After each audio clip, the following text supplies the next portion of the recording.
CBS Austin's Christian Flores is live at the Texas Capitol now with how their plans have changed. Christian.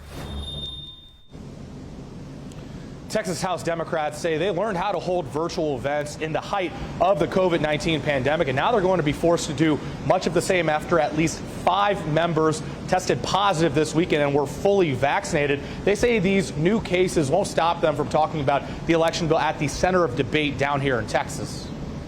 How we protect the freedom to vote. On Monday, the Voting Rights Roundtable House Democrats in Washington, D.C. organized looked a little different after at least 5 fully vaccinated members there tested positive for COVID-19 over the weekend.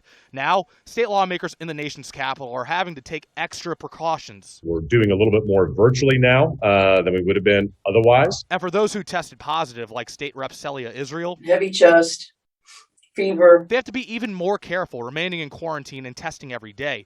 Israel says House Speaker Dade Phelan has sent 1,000 more COVID-19 rapid tests. However, the Austin area representative is not letting her illness get in the way of her doing what she went to D.C. for. We're working on, with our staff, some town halls.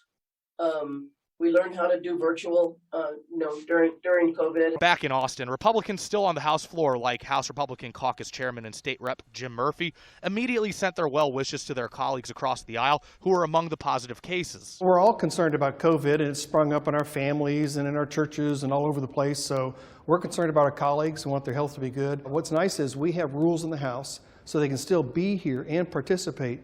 Even if they're quarantining, even if they're positive, they can be here and participate and vote. And so we're hoping they'll take us up on that. Even though Murphy says health should be the #1 priority for the members who have fallen ill, the House Democrats still in D.C. have not been totally shielded from criticism, with social media posts pointing out this picture of the lawmakers without their masks on the plane.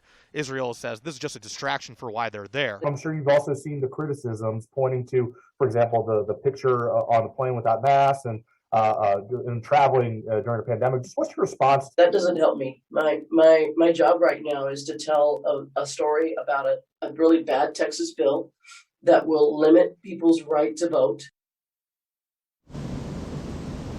And the Texas House Democrats in D.C. still plan to remain there through at least the end of the special session, despite these new cases. They will be holding roundtable discussions, though most of them will be virtual this week.